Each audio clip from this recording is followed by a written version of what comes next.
There we are. Welcome into the sports arena, peeps. What is going on? Yes, I am Michael Caratanudo. You did see Eric Wilson's picture. He will be here shortly.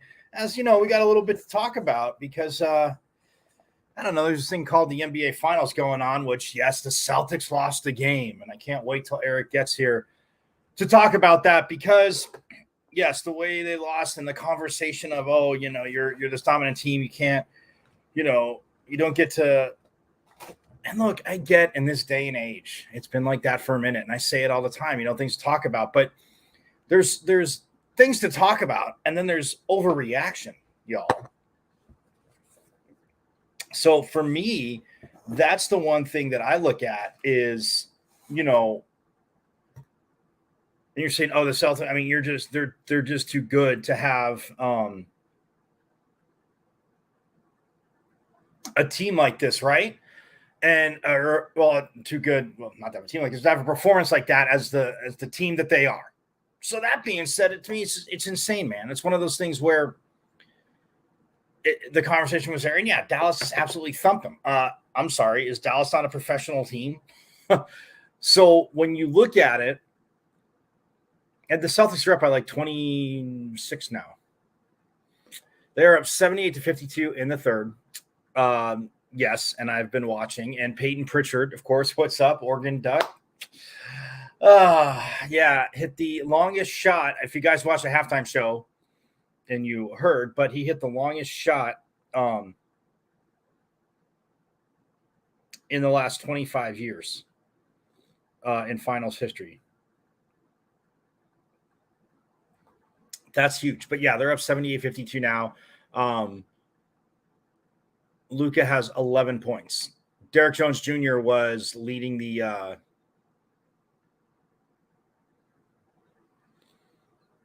team at the half with 10 points, but Luka's got 11. Kyrie has 7. Now you look at the Celtics. Jason Tatum with 18. Drew Holiday with 13. Derek White with 11. Jaylen Brown with 15. I mean, even Al Horford, who started, has 9. Porzingis has 3. Pritchard has 3. That half quarter he shot right before the half.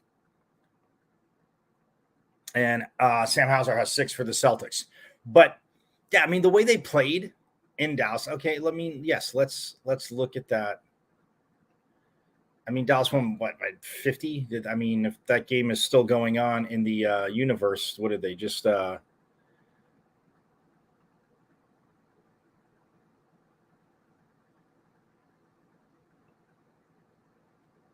Yeah, 122-84. 38 points. I mean, they got just slaughtered. And Tatum led the team with 15 points in scoring. So, I mean, that's what kind of night it was. He had 15. Holiday had 10. So did Jaylen Brown. But, I mean, Hauser, a lot of these guys played, obviously, most of the fourth. But Hauser had 14. Peyton Pritchard ended up with 11. But, yeah, I mean, it was a clunker for the Celtics. And when you hear the argument, they can't have, a game like that, or, they're too good, and, this could lead to the wheels, falling off. Come on, man. I mean, again, and I want it to be – actually, you know what? Since I never get predictions right, or since I struggle with getting predictions right, they wanted to make sure they won it in 5. So me, and shout out to the Sports Report Without Pay, Ray Lynn, in our conversation, got it right. But yeah, hit me up in the comments. What did you guys have?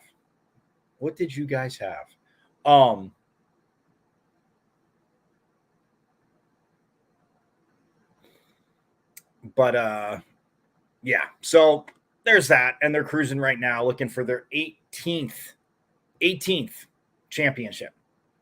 I mean, yeah, it's been, 16 years since the last one, but when you can go that long, and again, only one team wins each year, as we know that. But you can go that long, and then you win, and you get that. Come on. So we'll hit that when Eric gets in here. Also, we'll hit too. Look at that. Yep. Phoenix Mercury. Oh, Kalia Copper right there. Yep. Another 30-point game for Kalia Copper last night. Her 5th of the season. She had 30 even. She had 18 at half. And then Nope, that's the wrong one.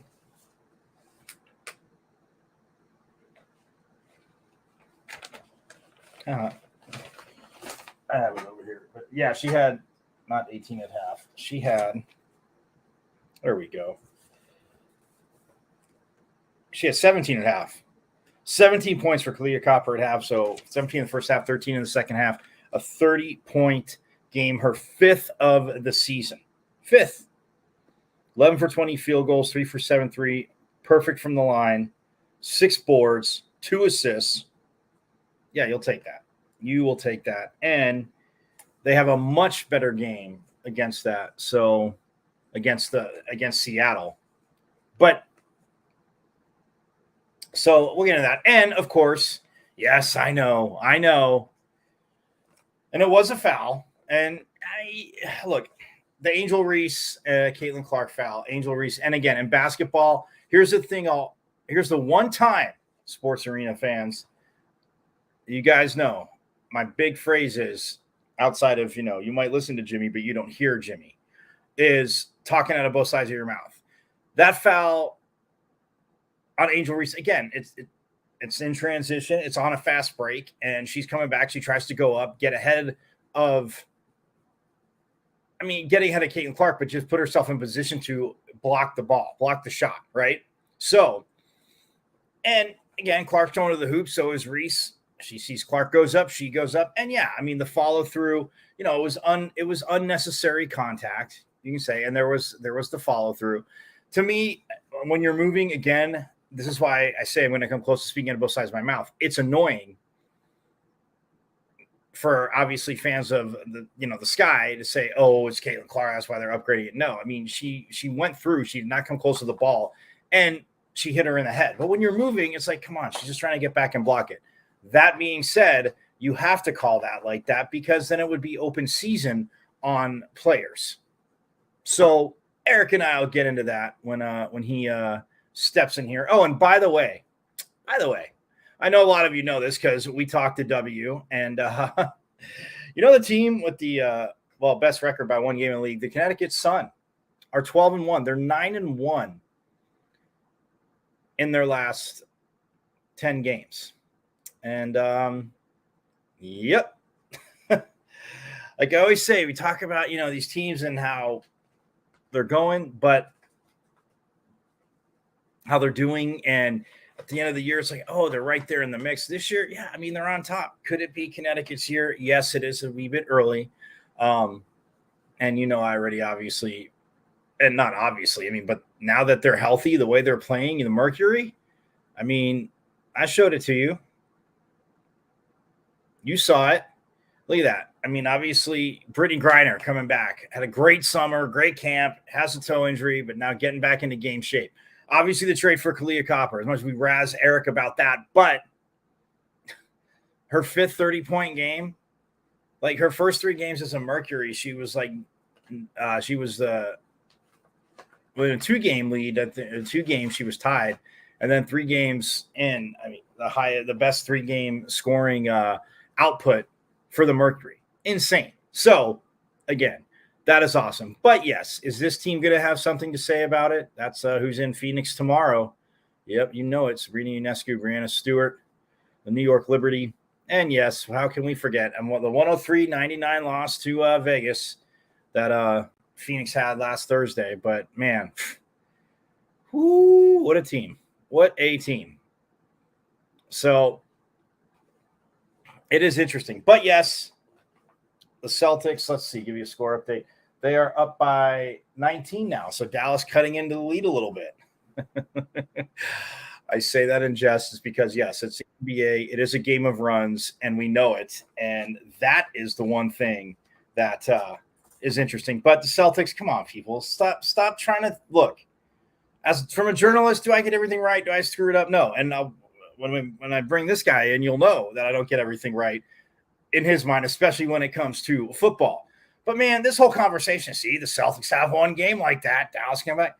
It's the NBA Finals, man. They've been dominating for 3 games. They have one bad game, get whooped by 38, and everybody's conversation, they just can't have a game like that. So, that being said, this guy never has any bad games. But before we bring him in, I just want to show him one more thing.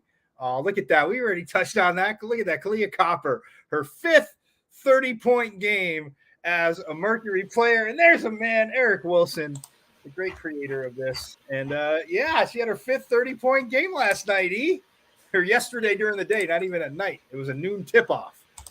I mean, is there anything really more that needs to be said except MVP for this woman? I mean, I'm just, let me just put it out there first and foremost. I mean, she is having such a great year. Yeah. Her time in Washington was short. Her time in Chicago, she made a name for herself. She's a champion, not just here in the WNBA, but also overseas on the international level. She's going to her very first Olympics in 2024. I mean, what more needs to be said about Kalia freaking Copper except North Philly stand up, because this girl is truly on a whole nother level. I mean, and Mike, to your point that you made earlier, listen, when it comes to football, here's what I will say. You are correct about 30 of the 32 teams. All right? Right. You're biased on one and you hate the other, which is, I mean, listen, you and I share that.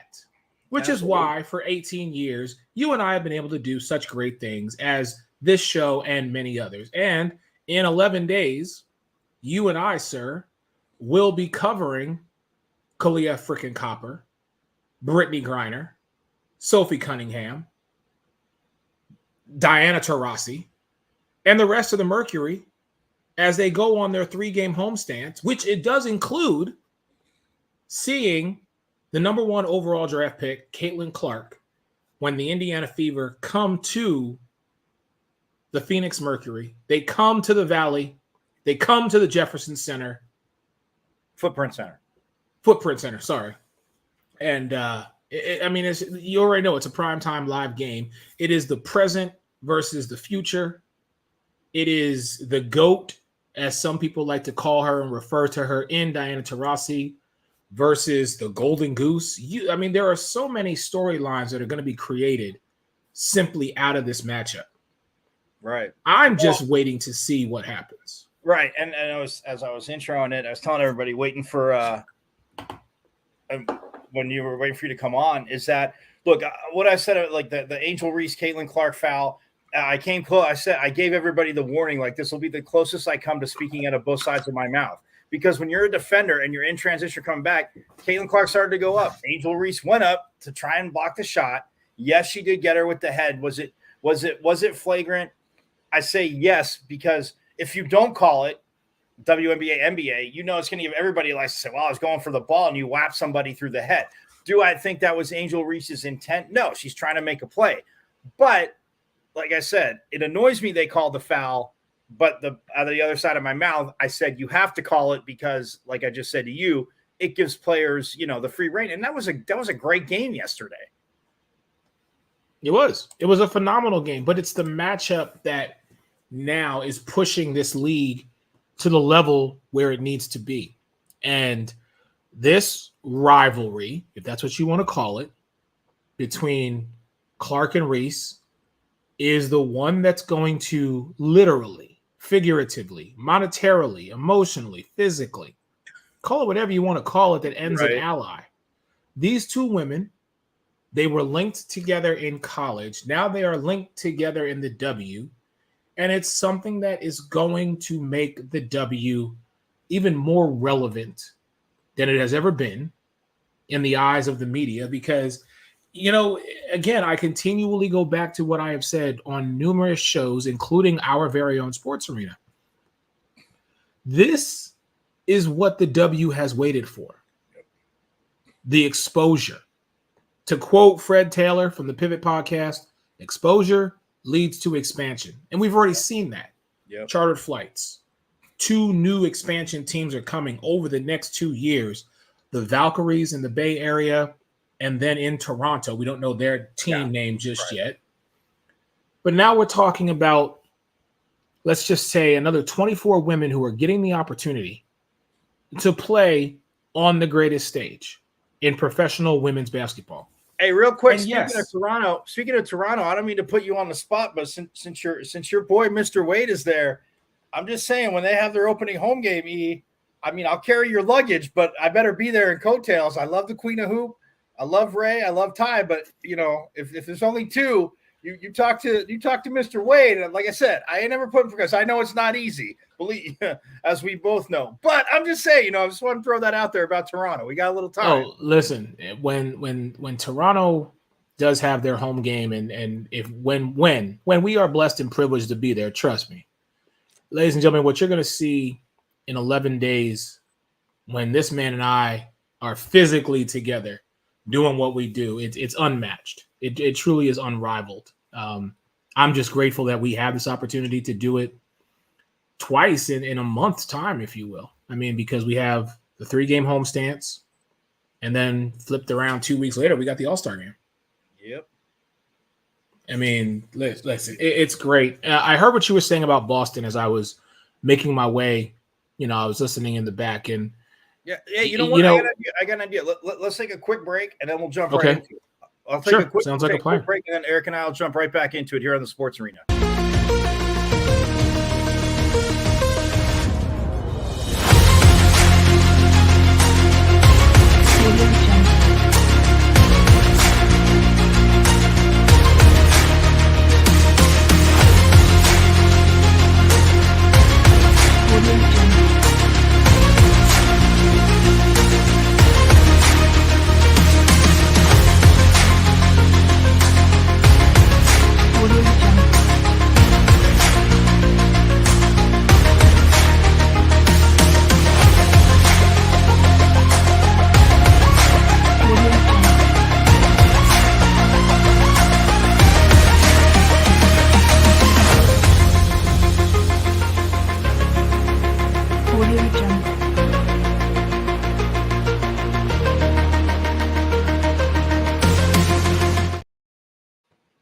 And we're back. I just want to do that because I went a little long. I mean, and we needed a mini monologue, but I want to get people, digest it. And then yes, I mean, look, and look, I know where you're going. I think it's perfect way. The Celtics and everybody and people talk about it. And look, I get in this day and age to have something to talk about. Oh, before we jump to that, I just want to say with the whole Angel Reese thing too. Look, I appreciate journalists. I know how hard it is to write. And this a lot of the times people just say clickbait. But, man, I didn't even click on this one because I was going by it. It said, Angel Reese is trying to be Draymond Green.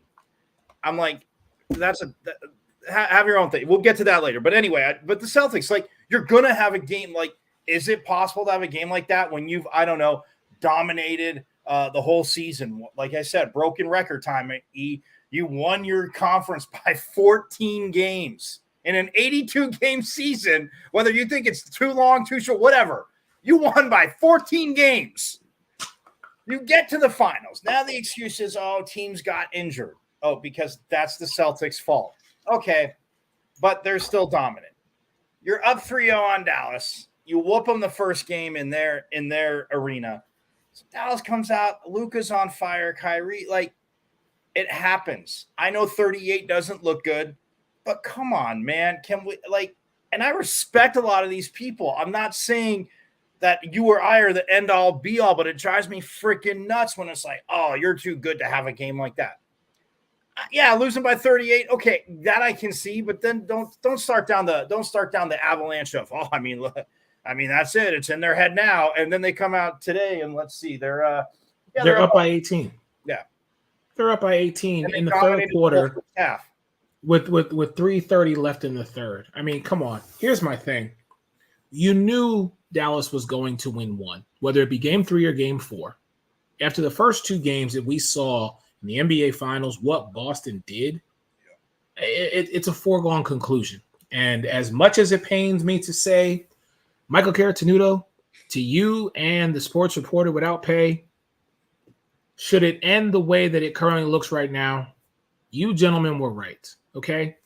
I thought Boston was definitely going to be the victor, right, but I just anticipated more from the combination of Doncic and Irving. I mean, right now, 7 for 24 from 3-point shots. Right. Conversely, to Boston, 12 from 27. I mean, that's just one glaring factor. Right. And I think Ray's pick in 5 was probably a little more, I will say, and not that I'm not, as you know, and not that he's over analytical, but more kind of analytical. I was just getting tired of hearing and I shouldn't say tired. I loved hearing it, but how Dallas played, because look, they weren't favored against the Clippers. They beat the Clippers. Okay, you move into the second round. All right. Then you get Minnesota, who beat Denver, and everybody's like, all right, Dallas has the second best defense, but Minnesota has the best. Like, Luka, this and that. And then they take care of Minnesota. And they came through a tough Western Conference. I completely give them that. Mine was like going back to, like I said, Celtics had dominated. The way they played, the way Brown and Tatum and was it Derek White? And I mean, Drew Holiday, look, and I know you said it too, because when he went to Portland and they bought him out, I'm like, he's going to end up back in the Eastern Conference. And it's going to, and again, I thought with, Damian Lillard and Giannis, I'm like, and obviously with Middleton still there too, Lopez, I'm like, yeah, they'll be formidable, but it'll be interesting, wherever he ends up. And obviously now it's with Boston. Drew Holiday, and Eric, this is another crazy thing. That 38-point blowout, he had the worst plus minus, I want to say, since they've been tracking it in finals history. Drew Holiday, this is insane. He was a minus 38 kid, which I know, I mean, Ray looks at, and again, I'm not hanging everything on that, but I mean, as you get further, to me, not so much in the regular season, but as you get further in the playoffs and you look at plus minus, it's like, oh, somebody just like absolutely got beat down, defense, whatever they did, they couldn't do anything right. So he went from the worst, and then in the first quarter tonight, he's leading them. But that's what I was saying. My pick was more emotion, because I'm like, yeah, I like what Dallas does, and I think Jason Kidd plays 9 to 10 guys, and the bench does contribute a lot in Dallas, and I like what Kidd did. I just thought, Boston was a little too much, whether people want to say it was their time, but man, I mean, so that's why I said 5, and before you jumped in, I was kidding around. I said, yeah, I would have loved to have seen a sweep. I said, but I think the Celtics heard me, and they just wanted me and the sports reporter to be right in our educated picks and get it in 5.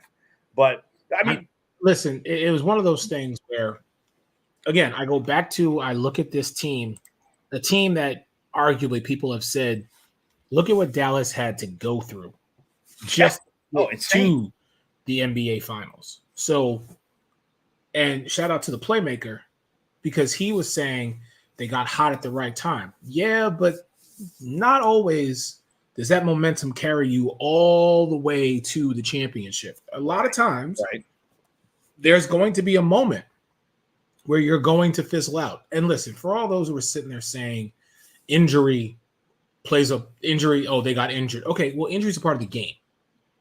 Okay? I'm so sick and tired of people using that as a crutch. Oh, well, if he was healthy. Yeah, well, if he did better conditioning, what do you want me to say? You don't play from October to April. You play from October till hopefully June. So you condition and prepare yourself to play through till June. You know what I'm saying? Like, I get so tired. And listen, granted, accidents are going to happen. Things are going to just come around. And maybe not in the best luck. But for everybody who's saying, oh, well, Luka had to get this shot or that shot and this and that. All right, we lost Porzingis for 2 games. Meanwhile, he's back out there tonight. You're an athlete. You don't play for the regular season. You don't even play for the postseason. You play to win the championship. And so in that mindset, in that physical process, you have to prepare yourself as though you are going to play from October till June. All right? I get so irritated with everybody who, as soon as somebody or a major player gets injured, through no fault of anybody else's, or they don't have the wherewithal, the sustainability, you want to throw every excuse in the book at them. Well, no. Okay, you're an athlete. You're also an entertainer, but let's take athlete for the first part of it. You condition and train your body, and you discipline yourself so that when your number is called, be it night 1, night 82, or game 5 of the NBA Finals, you're rearing to go. Okay? DJ Augustine, a veteran who played for the Orlando Magic when myself and our boy Jake Rongholt, and rest in peace, our brother Alex Fleming, covered him. DJ Augustine always said, listen, I stay ready because I ain't got to get ready. Yeah. That takes a certain level of discipline that you need to have within yourself. And I'm not saying that, Luka's injury is something that is just, not saying it's made up or anything, but I'm like, you're in a spot that the world is talking about you should not even be in. Okay? Kyrie Irving, the stories that I've heard, him going back to Boston, him winning one without LeBron, how he's matured, playing with Luka. That's all I've heard. Between that and Jason Tatum needing to be the standout guy in order to be the face of the Celtics, and he needs to win this, and he needs to go out there every night and just do it all. And I'm like, so what about Jaylen Brown? Right. Well, so what about Al Horford? Right. And doing so it what all. About Porzingis? You know what I mean? Yeah, and Porzingis missed, obviously the last two Miami games, and then obviously the whole Cleveland series, and then the whole granted they only went 4 games, but the Indiana series. So yeah, no, and that's the one thing that I look at too, because like what Porzingis meant to this team, and I know we were talking about it 2 weeks ago with John, like, we saw how Porzingis was playing, and I like to, give, cause not just because you rooted for the, I have nothing. I love the way the Knicks played. I just knew that they were never going to beat the Bulls when Jordan was there. But that being said, it's when Phil Jackson drafted Porzingis and saying this guy's like a unicorn. Well, no crap, because, and again, yes, you have to develop, but to have that size, like they talked about Wembanyama, like to have that size, be able to shoot a 3. And yeah, I think Wemby handles the ball a little bit better than, not that Porzingis can, obviously in the post, but I'm saying in the open court. But Phil Jackson called that. The guy that's up on stage with him on the halftime show tonight on ABC, Julius Randle, like, you're telling me if he's not injured, the way Brunson was playing, the way Josh Hart played, even DiVincenzo, like, you're telling me maybe they're not, sitting there playing the Celtics in the Eastern Conference Finals instead of the Pacers. Now, look, I'm not taking anything away from Halliburton and the Pacers. They were a 6 seed.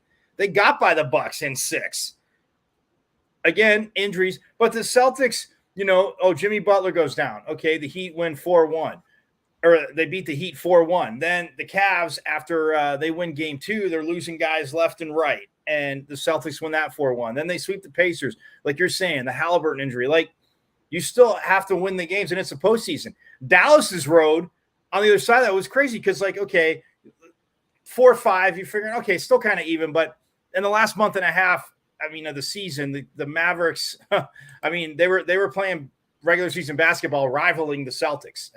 People can see that. You can look at that from a win standpoint. And then, so they beat the Clippers in 6. Then you take on the number 1 seed Thunder, who, I love. I said, yeah, they're young. I get it. But this team, like, can do it. And I'm like, it'll be interesting with Dallas. But I think Dallas doesn't want to run. I know Jason Kidd, not that they can't, but, they're going to try and slow the game down, especially when they have the ball offensively. Don't let, obviously, Oklahoma City get out in transition. So, but then they beat them in 6 as well. Then you take care of the Timberwolves in 5. To me, that was a bigger shock. And now you're, playing the Celtics, who from wire to wire, people always say, we build, like they always say, you build, teams or people up on, put them on pedestals, and then you got to do everything to, other people try to do everything to bring them down. And with the Jason Tatum thing, I love that you said that too, because it drives me crazy. If doing it all is, okay, might not be having the best shooting night, get the ball to your teammates. Like you said, Jaylen Brown can go crazy. Derek White this season, he has Drew Holiday. Like, he's just that quiet guy. Like, if Joe Mazzulla wanted to feature Drew Holiday, even with this team, let's say the same team constructed the same way, Holiday could put up 25, 30 a night. Well, all right, Mike, let's just look at the stats as of right now, okay? And I'm getting them straight from the scoreboard. So Tatum's 26-10 right now. Brown is 17-6-5. Horford is 9-9-2. Holiday is 15-9-4. And White is 11-7-1. You got all your starters pretty much on course for double doubles tonight. Right. Tatum gets 3 more rebounds. He's got a triple double. You know what I mean? Like, yeah, it's ridiculous. So I understand him being the offense, especially in this game. Mm-hmm. However, the question then I think is going to be asked once this series is over, which it looks like it will be over in about 11 minutes. Yep. You know, where do we rank him, Jason Tatum? And I'm like, you do realize there are 4 other guys on the squad. Right. So it's for me, I'm like, can we the narrative is to always pick that one individual and say our offense, our defense, whatever you want to call it, runs through this individual. And I'm like, yep. But it is a team sport. And why do we need that one person to be the ultimate standout, especially in the game of basketball? I've never really wrapped my head around that. In football, I can see it. In baseball, I can see it. But in basketball and hockey, I've always had a question of why do we center it around one individual? You know what I mean? I mean, hell, I go back to The Last Dance. Michael Jordan, when Phil Jackson asked him who's open, he said Paxson, even though Phil wanted Mike to take the shot. You know, I just it's that's what I think. That was the genius. Well, no, but yeah, and on the other side, that was the genius of Phil Jackson because, you know, in The Last Dance, when Michael Jordan said, like, you know, you have Doug Collins who's putting the ball in my hands and Phil Jackson's taking it out. And we saw what a nightmare, obviously, what was that? A Tex Winner's triangle was for the NBA. Like, right. Yeah, I mean, who are you running? It depends. Yes, you can have a triangle defense and who are you, or offense, pardon me, who are you running it with? Like when you have, when you have Jordan, Pippen, and, Rodman, but then even the first one, you have like Jordan, Pippen, and Grant. You have Paxson on the outside. And I mean, in 93, obviously here in Phoenix, like John Paxson broke a lot of people's hearts because that ball made it around and he sinks the three to win that championship for the Bulls. But when you say that too, the thing that I always loved is you're right. It's a team game. So that's my point. It is getting assists. Michael Jordan didn't win a championship until Scottie Pippen obviously got there and developed into what he developed in. And even like, what Horace Grant meant to the first team as well. And then you bring in, fast forward, obviously the second three, like Dennis Rodman and that group. And, Luke Longley, a Judd Bushler, a Tony Kukoc, it was, there.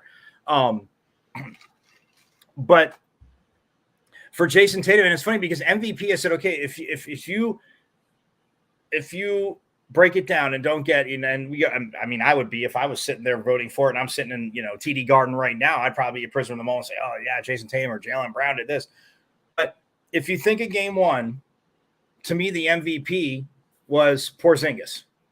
Yeah, he came off the bench, but I mean, he hit a lot. He kept, yeah, they had a lead, but Porzingis was doing a defense. He was getting blocks. I'm like, wow, this guy, this guy hasn't played in 30, he missed whatever games. It was 38 days, basically. He hadn't played 5-on-5. Practice, yes, you're ramping up. We all understand the rehab part of it. But Porzingis was the MVP in game one.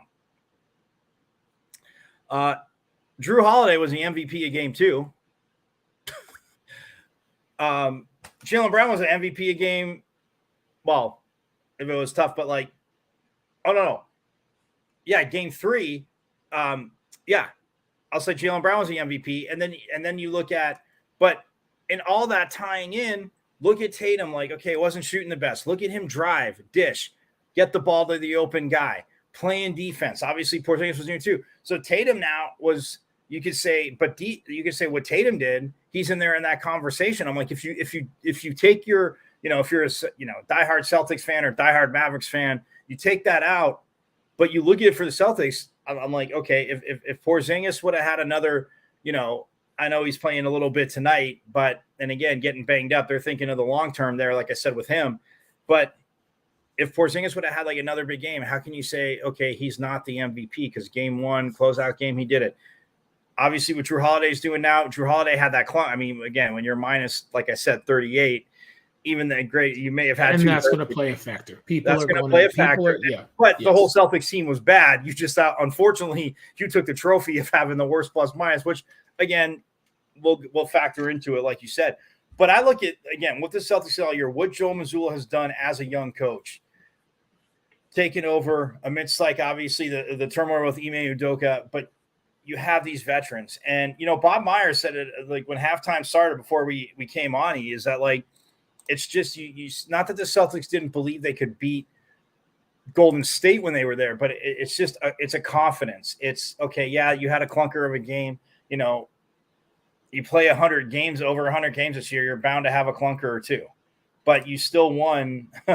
Like I said, you won your conference by 14 games, and everybody said, oh, they haven't had to play, they haven't played a game in a month. And like I've said a million times to you, well, they didn't have to play an important game for a month because they already whooped everybody the first 4.5 months of the season.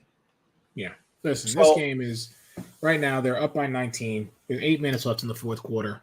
I mean, barring Luka and or Kyrie just taking over and destroying Boston, 72-93 right now. I mean, now Luka's got what, 14 points in the second half. I think Kyrie only has 2 in the second half, if I'm correct.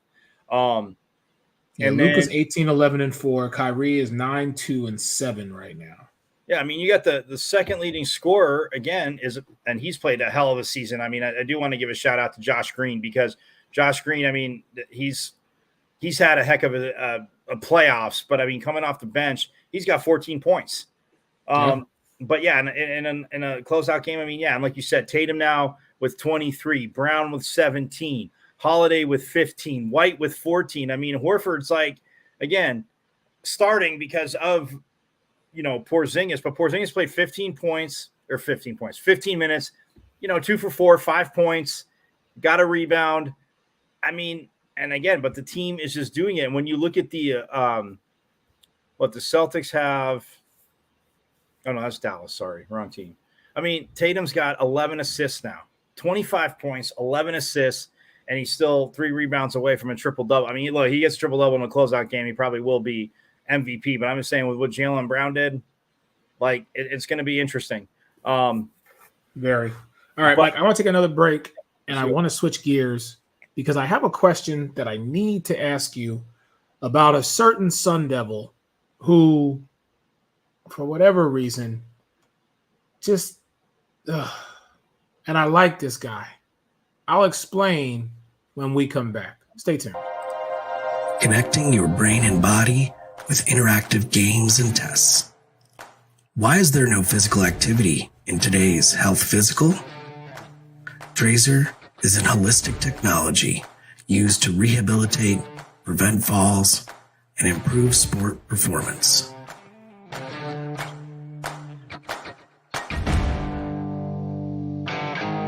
Trazer reports provide you, your clinician, your physical therapist, or athletic trainer objective data to make decisions on your health and performance over time. Measure what matters to change your game. Take the Trazer Challenge. Confidence, growth, connected by Trazer.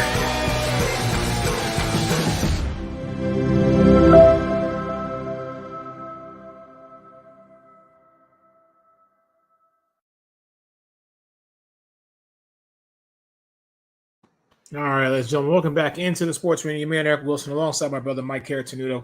And I want to switch gears to the NFL because, Mike, what is going on with your boy, the Sun Devil himself, Forks Up, Brandon Ayuk, man? The brother's on TikTok talking to Jaden Daniels, talking about how the 49ers don't want him back. All right. What? First off, why are you going to be on social media talking about that, number one? Because whoever's in his team and filmed that, you fired. I'm sorry, you gone. Number one. Number two, you're talking to a guy who is just now coming into the league. And granted, whatever relationship y'all got, that's fine, whatever. But why would you even have this young man, before he even steps 1 foot on an NFL field, be concerned about his play? And just like, because we listen, we know what Ayuk is, okay? You were praising him. I was as well. others here on the Sports Arena and beyond were praising what this young man was doing for the 49ers alongside George Kittle, alongside Deebo Samuel, alongside Christian McCaffrey, and Brock Purdy. Okay? When we talked about the offense of the San Francisco 49ers, Brandon Ayuk's name came up and came up consistently. So the fact that now this is being put out there by the horse's mouth, mind you, like I gotta ask you, Mike, like what the hell's going on? Well, I mean, the talks between the Niners and Ayuk have pretty much, I'm not going to say come to a halt, but they're I think this is stalling him even more. And if he's doing it, like you said, I mean, your PR manager, your publicist, whatever, like you're okaying what they put out there. So from that, instance, when he says that, they don't want me back. And Daniels, the response, like that's it. He goes, I swear. Ayuk said, prompting Daniels to shout, my boy. He goes, Ayuk wrote this caption in post. I'm laughing, but I'm crying. For real. So, but the crazy thing is, when you think about it, and I saw this earlier, like, it's unclear. He was saying that the Niners don't want him back for this season, or is saying the 49ers don't want him back beyond the season because they are unwilling to meet his demands on which would be, a lucrative contract extension. Now, I mean, look, what he's meant to the team, how, what Deebo was, and obviously Deebo's there and Kittle's there. He comes in as a rookie. Ayuk has a solid rookie year, which, as you remember from our Sports Arena draft show, I said in our preview that Brandon Ayuk will fit into Kyle Shanahan's system. And yes, when everybody says, well, you always say every quarterback's a system quarterback. What about receivers? I'm like, with what he can do, what he wanted to do, I'm like, it's going to be scary if Ayuk's there for the Niners, and it ended up being that. But look, he had time to grow into his own. I saw the talent here, up close and personal at ASU. He had in big games. He played. His first year. I mean, N'Keal Harry was here, so he's doing his thing, but he's seeing things behind N'Keal Harry. Then he becomes that number one dude and just blows up. I mean, he had a hell of a game against Oregon when Oregon was headed to the college football playoff, and well, they came into Tempe, and Sparky just said, I'm going to put the pitchfork through the duck. Everybody's going to have barbecue duck tonight, or grilled duck tonight, I should say. But look, I mean, in this day and age on social media, the younger generations is going to be like, oh, okay, like I think they're not going to. The funny thing is as ridiculous as it might be, they're not going to overreact to it. But when you're in the media, it's like, and I always tell you, this, I could care less if somebody scrubs their account or like of their team or whatever. Like if they want to go through and they have so much up and they're like, let's just refresh, whatever, reading into it. Good. Do it. Don't do it. Don't care. But yeah, saying it, I mean, of course, I think it's a shot to the Niners, and it's the, I guess we could say it's the legal way of another legal way of tampering, even though I see your of tampering, because he gets it out there. And of course, other teams see this. So now if the Niners, again, he's still under contract for this year. I know he didn't show up to mandatory mini camp. He wants the new deal.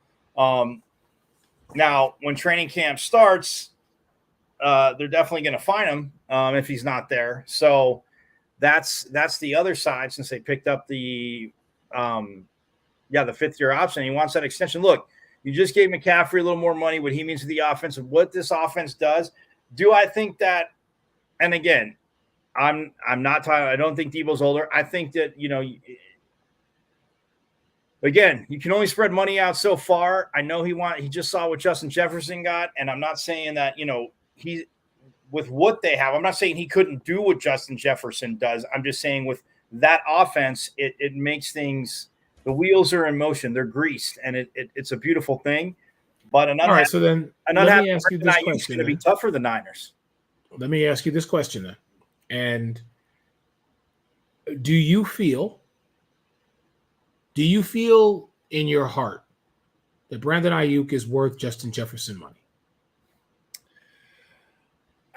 I mean, if you're going to say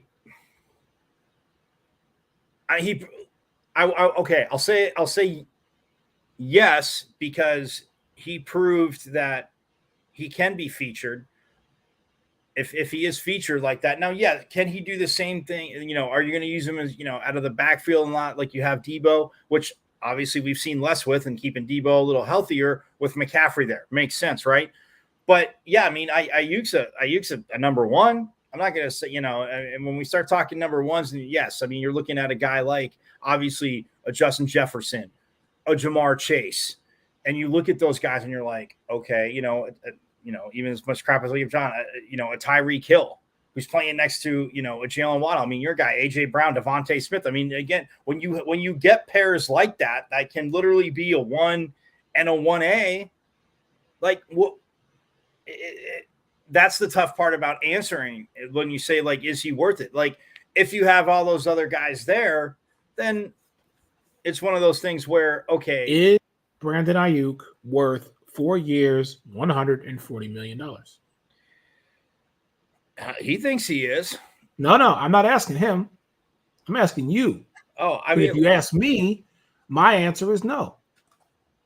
He is not worth 4 years. But is it because of 140 of who's all there too, though? Exactly. You have to take that into fact. But I take everything into consideration. But that's if you ask me, Justin who is the number one wide receiver right on the San Francisco 49ers right now, I'm telling you, it's Deebo Samuel. Deebo Samuel, in my opinion, is worth the 4 years, 140. So Brandon Ayuk looking for an extension. And listen, I totally get it. Last year, brother had amazing numbers for who he was.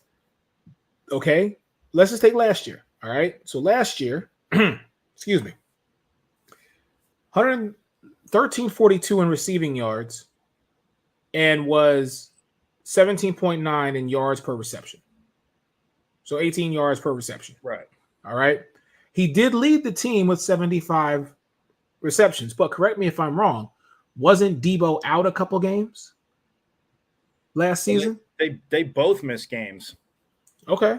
So then I would want to go back in. Okay. So then fine. Then I would want to go back into the and see how many Brandon played versus how many Debo played. But respectfully, excuse me, I don't see Brandon on the 49ers as the number one.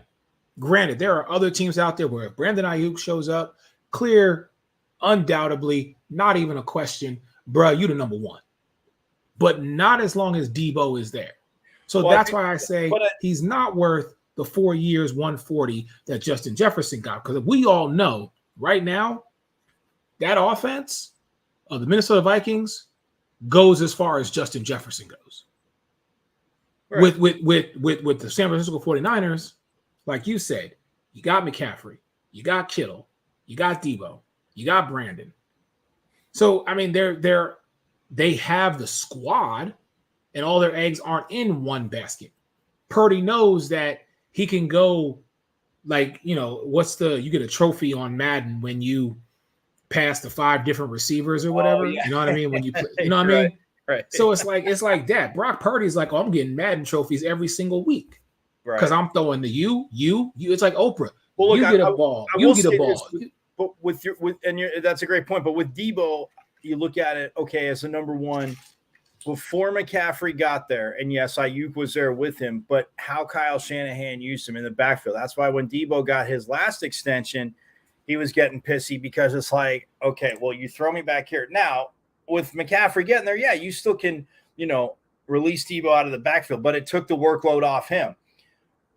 But that's what I'll say. Like, you give McCaffrey, he makes it go. Ayuk sitting here saying, have you not seen me, you know, do this? And obviously they have, but when you see what Jeff, and again, and that's what I said. It was funny. I was talking to a Vikings fan because he was saying, oh yeah, your Sun Devil Ayuk now wants. Who you talking to, Will Stein?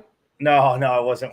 It was fun. No, one of my friends out here, he's a Vikings fan, and he was like, Justin was like, he's like, oh, so he deserves. I go, if Justin Jefferson was with the Niners, I go, he would still be very awesome, but that Kyle Shanahan offense isn't going to chuck it to him, so he wouldn't be worth to the Niners.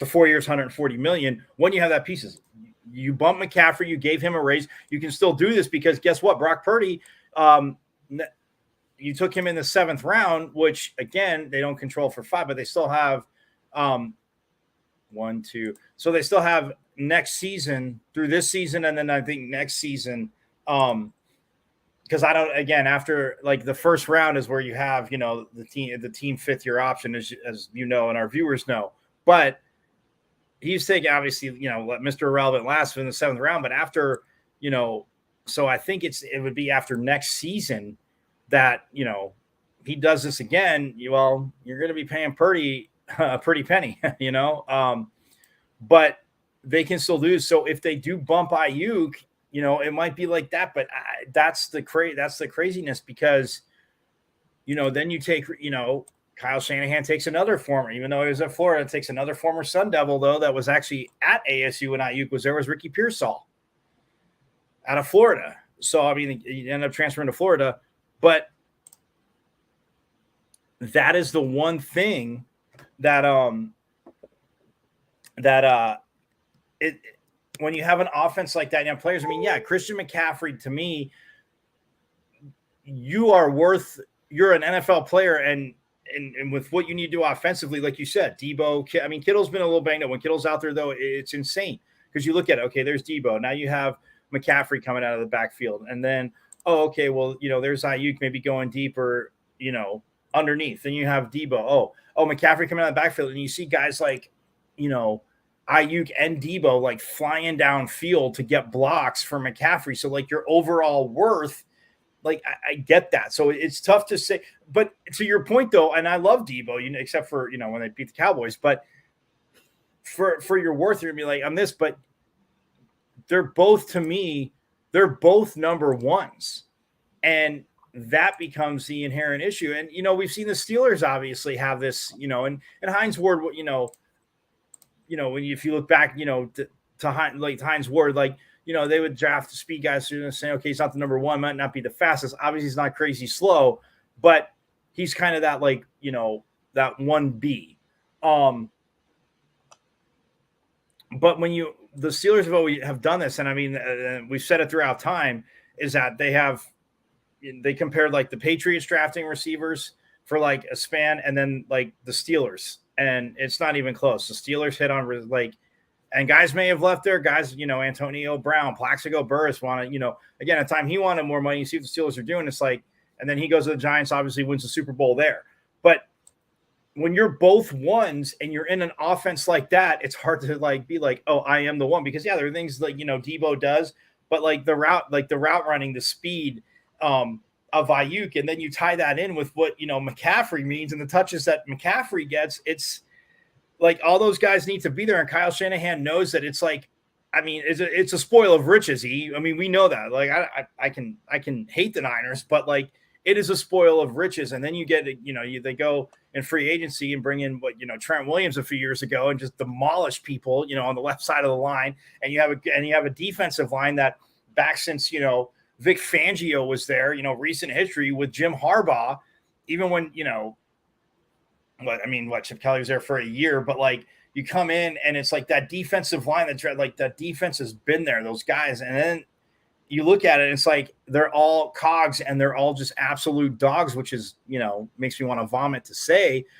But when you're looking at receivers like Ayuk and Debo, they're both the number one. They're both ones. And Debo's game, Ayuk's not going to line up in the backfield like Debo could. I'm not saying, and Debo's not saying he's an every down running back, but when you're that Swiss Army knife and, what you can do, but what Ayuk's done to secondaries, and, now you add McCaffrey and you see McCaffrey get a raise, it's hey, man, what I do is just as important. Go ahead. See how it is without me off the field. I'm just saying, I love what Ayuk does. And I really feel like I want the brother to get paid.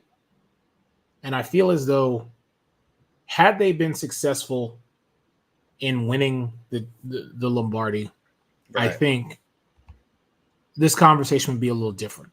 But because they didn't, you have to start, as you said, Mike, earlier, you can't pay everybody. So where does the who is left out, if you will.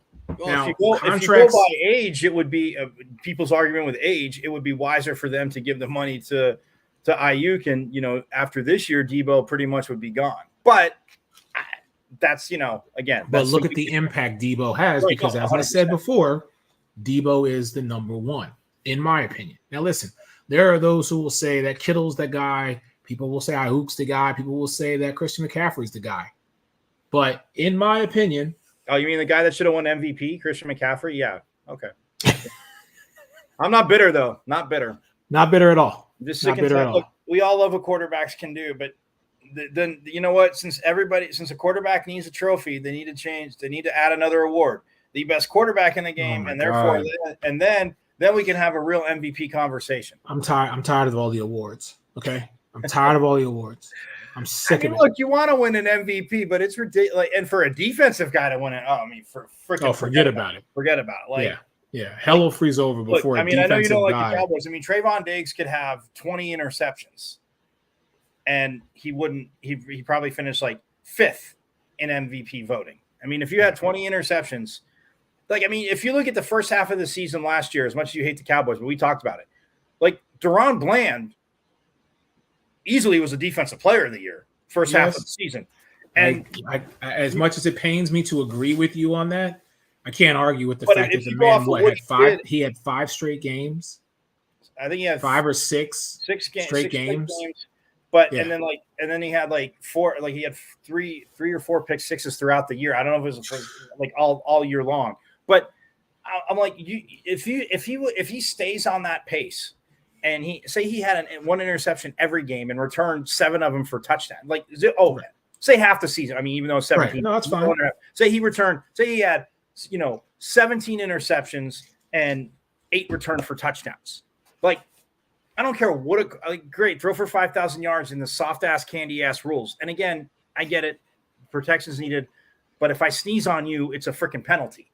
If you had an Eagles hat on, I'd vomit on you, helmet on, I'd vomit on you, then I'd take you down. No, I'm just kidding. But no, but all kidding aside, like if Bland would have kept that pace, which again, as a defense, it's going to be tough. People are, as you know, they're going to stop throwing your way. So injuries happened and things changed up and where he was. But he didn't get hurt. But if he would have had a season like that, and he didn't, but I know it's a big if. But I would look at it and be like, anybody not voting for him for MVP because he scored 8 touchdowns as a defense. Remember, because I had you put that overlay up. He had as many touchdowns through 5-6 weeks. He had more touchdowns through 5 weeks of the season or 6 weeks of the season. He had more, or if as many as like they were saying, like George Kittle, Travis Kelce. There was like 2 other receivers in there at the time, and Deron Bland had as many touchdowns as they did. All right. Mike, as we close out the show, my brother, it is official. Congratulations to the Boston Celtics. Ooh. They are your 2023-2024 NBA champions. And they only won by 18. People will complain about that tomorrow, Oh, I'm sure they will. I'm sure they will. So now the question becomes, who is the one? Let me just post it up here so everybody can see. There it is. NBA Finals 2023-2024 NBA champion Boston Celtics. Nice. All right. So who's the Finals MVP? Well, that's the question. Who is going to be the Finals MVP? Well, let's see.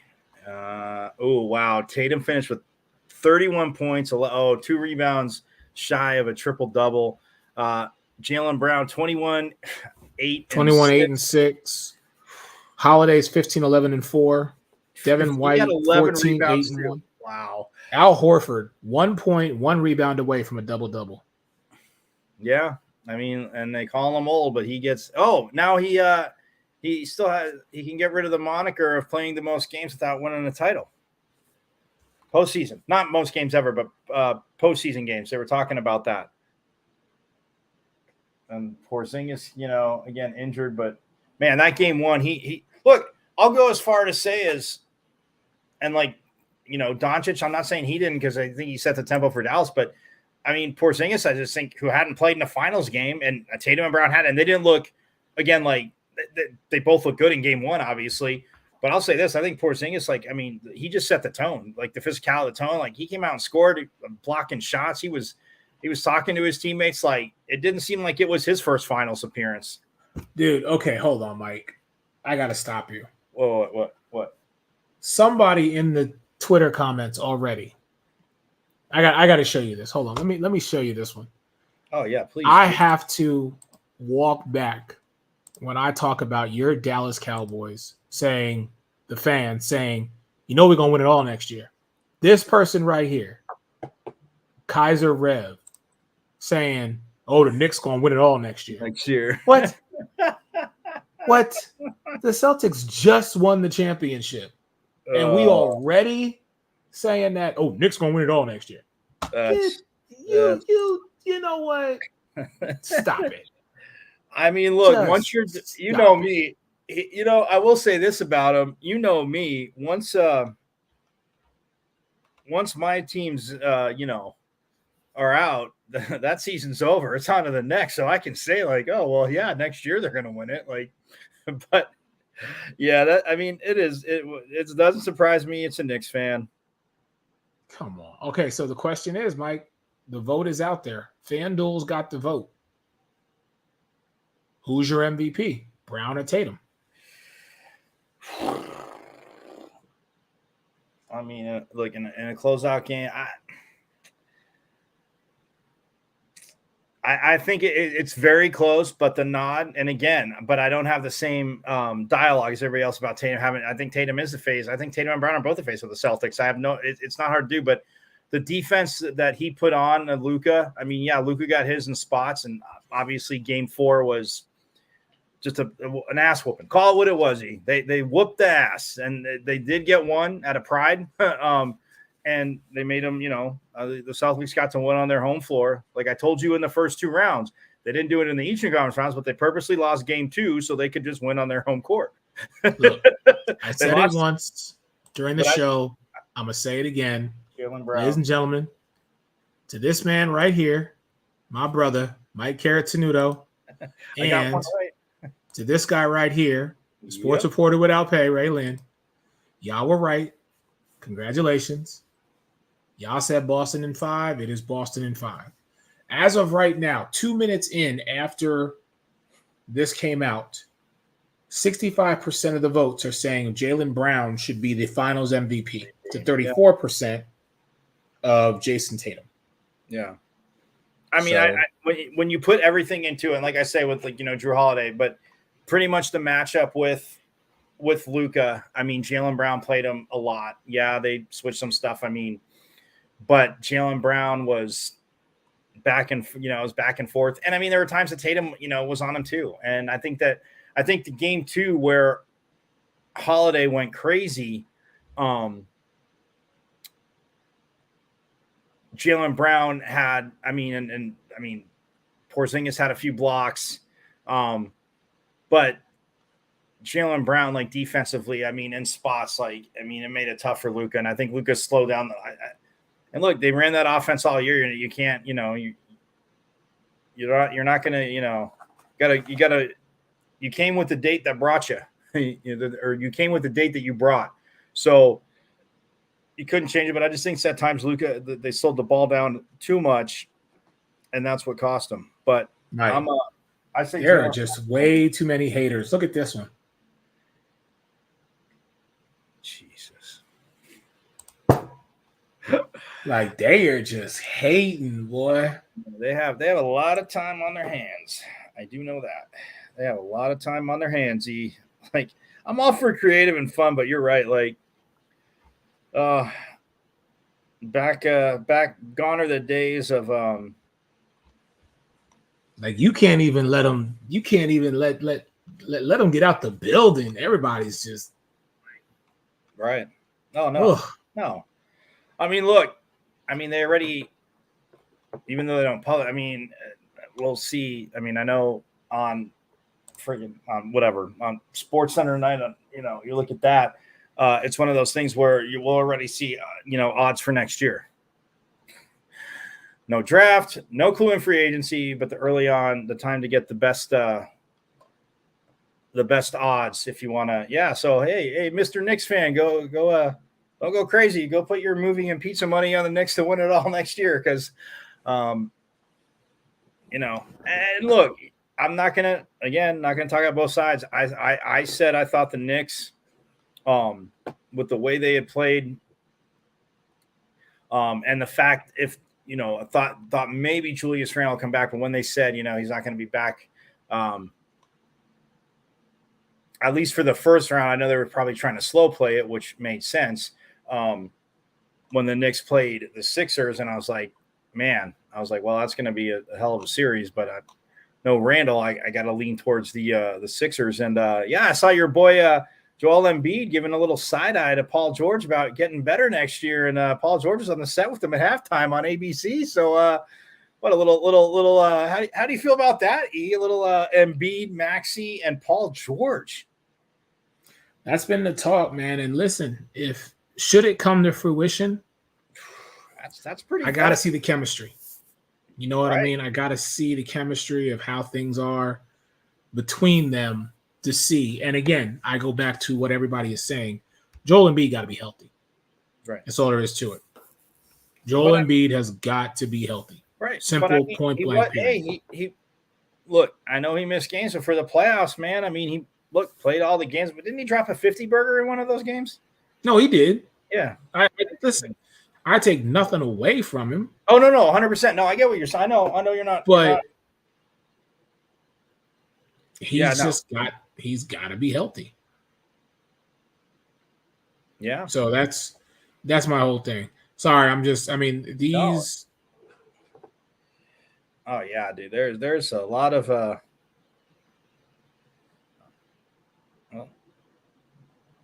there's some. Yeah, it's funny. Yeah, this is crazy. This is insane. All right, we got to get out of here. Boston, congratulations. You've won your 18th championship. Hey, real quick, who wins tomorrow night? Florida or Edmonton? Does Florida get their first? Hey, your neck of the woods. Yeah. If Florida doesn't win tomorrow night, Edmonton, listen, you came out explosive. They pulled Dallas. They pulled Dallas. They did. They got one game. They got one game, and that's all it was. That's all it was. I just wanted to make sure you're sticking with where you're at. So yeah. But yes, congrats to the Celtics, man. And I know you get to talk we talked a little bit about it, but obviously the passing of he didn't start there, but he was part of championships when he got there. The footings with Bill Walton. I love how the Celtics obviously honored him the whole series, but to start the series, saw the Walton shirts and everything like that. And so, look, 18 championships, 18. I know. They got 18. The Lakers have 17. The Bulls have 6, which is 35-41, and the Spurs have 5. So that's 46 champions in those 4 teams. And this is whatever NBA finals it is, but that's just crazy, man. You look at now, you have 35, obviously. I don't know. Yeah, 18 because the Lakers have 17, so that's 35, 41. Yeah, 46. So, but you got 35 between 2 franchises. The Lakers being a mess or not, and then they just got one, obviously, in the bubble. They got theirs, they got recently too, but 18, man, that's insane. Greatness. What more can you say? Hey, ladies and gentlemen, thank you so much for being a part of the Sports Arena. Your man, Eric Wilson, alongside my brother, Mike Carratanudo. We will talk to y'all next Monday. Everybody stay blessed. Yes, he's a Sun Devil, Jerry. We'll talk to y'all soon. Peace.